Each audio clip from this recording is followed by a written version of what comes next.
Welcome to another episode of Line Defense Podcast. I am your host, Quinton Coples. In today's episode, we're going to talk about a lot. We got a lot covered, a lot of things going on in the sports world, a lot of things going on in the security world.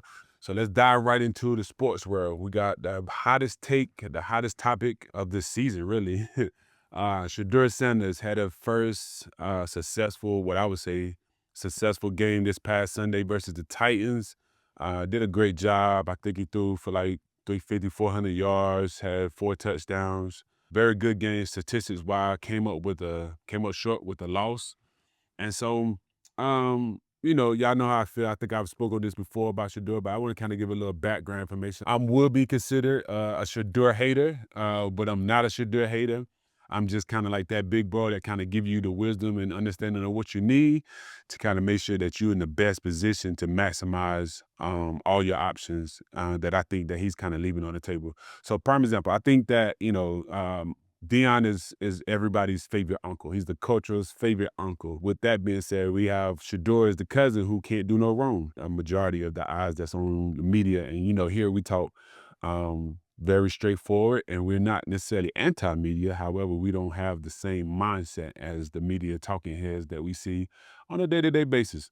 So in regards to Shedeur, I think that some of the things that is standing in his way is that I'm not against him, recording his lifestyle and the different interactions he's having with celebrities and popular streamers and podcasts and things of that nature. I think that that's dope, and I think that's cool, and I think he can manage that well. But I think in the game of football, when you playing at this level, there has to be a moment where you just dial in on football and let the offseason be that moment where you kind of get your followers, you kind of get the brand deals and different things of that nature, because at the end of the day, it's really all about football, and you're not winning. And so you came in behind the 8 ball, right? So now that he got the opportunity to start, I think he has an opportunity to actually take over that position, a main starter, be the franchise player for the Cleveland Browns. Now, that's not saying much because they suck, but I think there's a great opportunity there for him if he can stay out his own way. And they're like, Q, what you mean by staying out his own way? Dion popping up to the to the facility probably wasn't a good look, in regards to like him popping up, him being in the building, him shaking hands and talking to people. It's like a kid in school. Like, you don't mind your parents coming to school, but it's like, Mom, like, I don't need you to be up in my schoolhouse, you know, talking to the teachers and just being active or whatever. Like, nobody else parents is here. Like, if you want to come to the game, come to the game, but in regards to like just popping up and having those conversations and just kind of showing that you kind of imposing your will in there and letting them know that you are who you are, I just think it's going to come back and haunt them. There's a strict way of how to play football. And with that being said, like, we do things a certain way. A lot of times people hate that because it's like, you get in line and do as they say. But at the end of the day, that's just how the program is ran. So when we go and when regular people, not regular people, which is civilians and citizens go and have go to their job, they don't just go in there as whoever they are. Like, you may bring a little bit of your personality, but there's a culture there. There's an opportunity, there's what they have built over time. And it's kind of basically from the top down. So in the NFL, I think Shedeur would do better by being a little quieter. I mean, if you look at Ray Lewis, if you look at Peyton Manning, if you look at Tom Brady, if you look at Drew Brees, if you look at all the people who were great and played in his position, they had tremendous success off the field. But when it came down to playing football, they was dialed in, they was focused, they made sure they had a great relationship with at least 1 to 2 of their receivers. Their coaches, they were meeting with each other all the time and discussing game plans and having input and influence and breaking down film. Like, those are the things that I believe that is coming up short in his development. And I understand there was a extreme amount of pressure to become the franchise player, but you've worked your way up, you've earned this spot now. And so as a big bro, I would just say, hey, pipe down a little bit, you know what I mean? And be who you are. I'm not telling you not to be who you are, but I'm also telling you to kind of calm it down, because at the end of the day, the people who control your destiny can also put you in position of failure. And a lot of times you see a lot of guys that's first round draft picks and potential Hall of Famers coming out with the potential. They don't necessarily pan out. And you'd be like, why it didn't pan out? Well, one, they'll trade you, put you in a bad system. Two, they won't play you. They'll restrict your playing time. Three, they'll put you in defensive schemes or offensive schemes that don't match your talent and what you was drafted off of and what you displayed throughout college. So some of these things that you need to take into consideration in regards to what they can possibly do to sabotage your career. I don't think they're doing that. I think they're giving you a fair shot. I think Stefanski is doing a better job than what people are giving him credit for. They're not a good team. They got some stuff that they got to work on, some issues they got to address in the offseason. But he paid it the right way. Daniel Gabriel, he was actually drafted higher than Shedeur. So he automatically gets a position over Shedeur. Then he got hurt, and then Shedeur came in, and Shedeur has outplayed him up until this point. So this is going to be a terrible season for you. But at the end of the day, bro, just do what you do. Be who you are, but also understand the giants in the NFL that you're facing. And there's a way that you can get off without getting off, instead of telling them, who we've been waiting for. You just like, look, I better put in the work. I fought my way to the top. I'm here now. I'm preparing to win each and every game moving forward. We'll see where the chips fall. That's getting off. That's letting people know that you are actually that guy. But at the end of the day, you still developing. You still got to figure that part out of where this next step takes you. So all in all, be great, man. Enjoy the rest of your season. You got three weeks of some good football left to play, and it's something that you can build on for next season. And I wish you the best of luck, man. Next topic, who we got? We're going into ICE. We're not going political. I don't want to put that out there. We're not going political, but I do want to address some of the situations that's going on right now. Our country is divided in regards to how ICE actually works or supports us in this situation. And I just want to kind of bring and shed some light to it, being that I'm a part of the private protection and national security board or administration. These are some of the things that I have to actually interact with when I'm with clients or I'm out in public. These are some of the things that I have to deal with in neighborhoods and different things of that nature. So I want to kind of address the fact that ICE is doing what they are lawfully ordered to do. And I get it that there's a political spectrum that has kind of spent off that ICE is one-sided because our president is Republican, so they kind of make it a Republican thing versus guys that are taking orders from their boss, which we all kind of do in a sense. Me with more clients or whatever, maybe you in corporate, you have a boss, or maybe you own your own business and your employees or your customers determine exactly how your day go or what you want to do, even though you are in a higher position or a higher role. I think that ICE should be more respected as you go out there today. Like if you run into them, understand that these are civilians, these are citizens, and understand that they're doing their job. So the best thing that you can do, would you prefer somebody to interrupt you while you're doing your job, or would you prefer somebody to give you death threats? And let's just be honest, the people that came in, I know that we feel sorry for them because we are the greatest country in the world and they're coming from third world countries and things of that nature. But we also have to recognize that these people are not just coming over here to build America. A lot of these people are coming over here to tear down America. And we have several evidence and data that supports that. Now, that isn't political. It is what it is. A van full of propane tanks in Manhattan, New York, does not tell me that you're here to build America. Does not indicate that you are here to build America. Minnesota is overwhelmed with Somalians and Islam and things of that nature. Like they're waving their flag. They're not waving American flag. They're waving their country flag. They're here coming in mass numbers to take over. They're taking resources. There's fraud.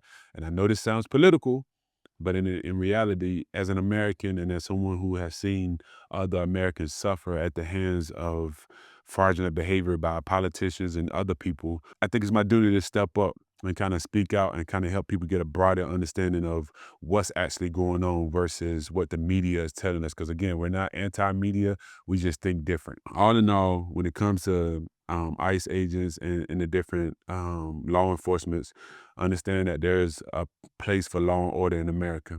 We need that. It's a part of what has made our country the greatest country in the world. It's a part of the fabric that has gave us one of the best militaries ever. We want to make sure that we appreciate the men and women that go out and fight to protect our freedom. Next, what we got? Oh, security wear, and that's in security news. There's a lot of news coming out in regards to the cybersecurity breaches that are happening on a day-to-day basis. So with the new development of AI, and it's constantly developing and triggering, I kind of want to shed some light. You're going to have to find, different ways to protect your not only your identity but your bank accounts and your different virtual assets that you may have. I think that it's important that you understand that this just doesn't happen. Scamming and different breaches just doesn't happen to certain people.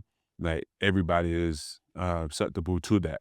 And so what that means is make sure that you apply the necessary firewalls and different things that come into contact. There's different apps, there's different programs that protect your assets, that protect your bank account, that protect you from fraud and allow you to actually be conscious of actually what's going on when somebody's trying to attack you or when somebody's trying to scam you and things of that nature. So fintech as a healthcare research program that just been breached.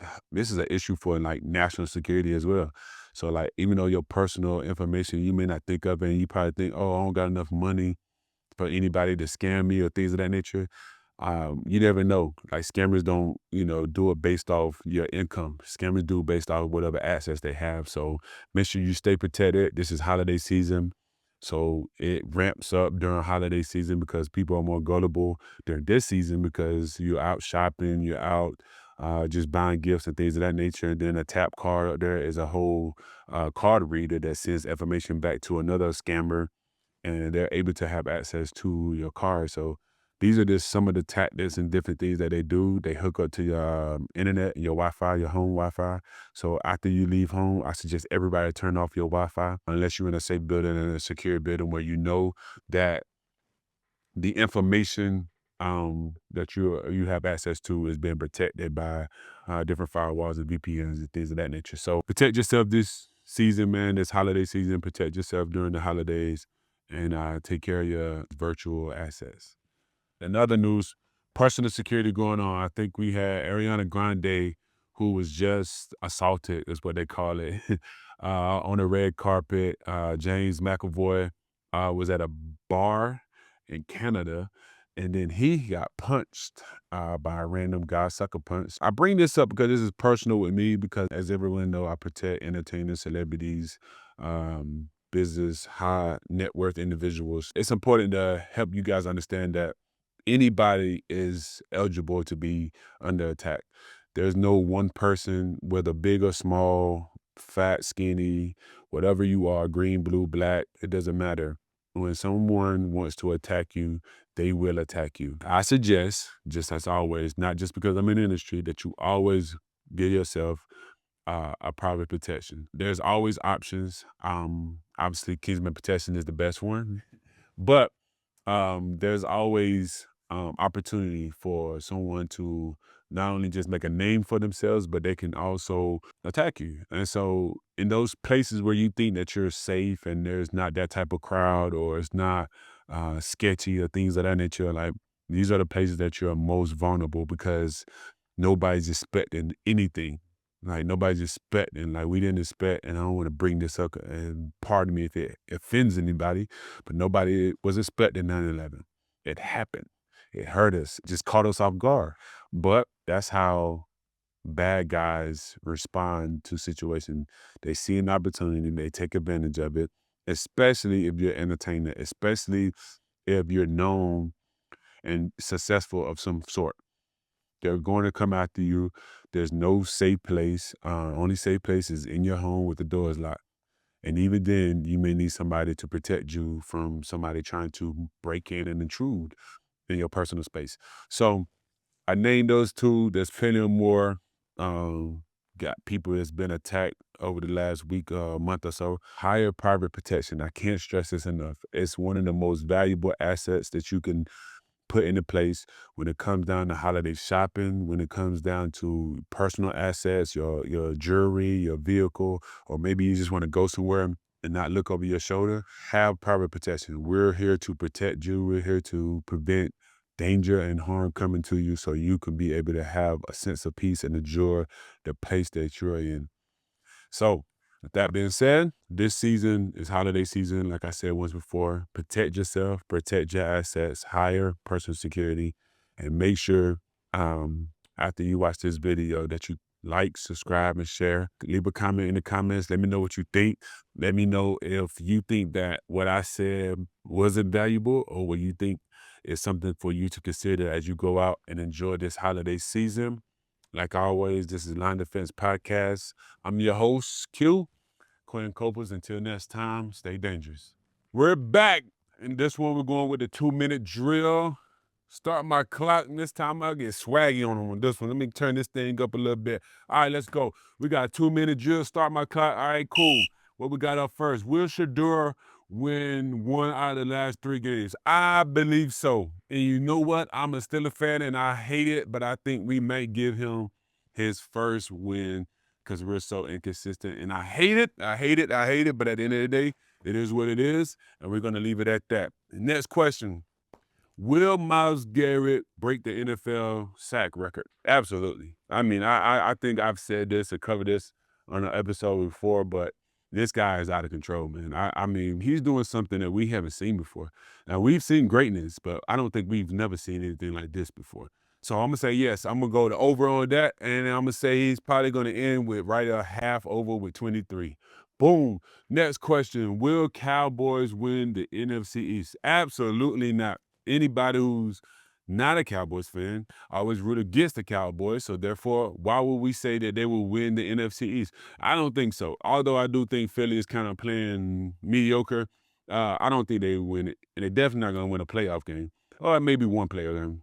I give them one playoff game. Nah, NFC kind of, they stacked this year. I'm going to say no. I'm going to say no on that. Boom. Next question. Will Abdul Carter get 5 sacks? I'm going to say under. I'm going to say no. He's at like 1.5 now with 3 games left. I think it's been a rough year. It's been a tough year for the kid. I would love to know exactly who's like mentoring him and coaching him or whatever, but at the end of the day, I don't think so. Next question. Kansas City. Will Kansas City win another championship? Nope. I think that era is over. It's been over for the last year or so, and I think at the end of the day, we're going to have to accept that. Next question. Is Chicago the real deal or front runner? Front runner. I don't think they're going to do anything past anything in the regular season. They may make the playoffs, but that's about it. And I'm out.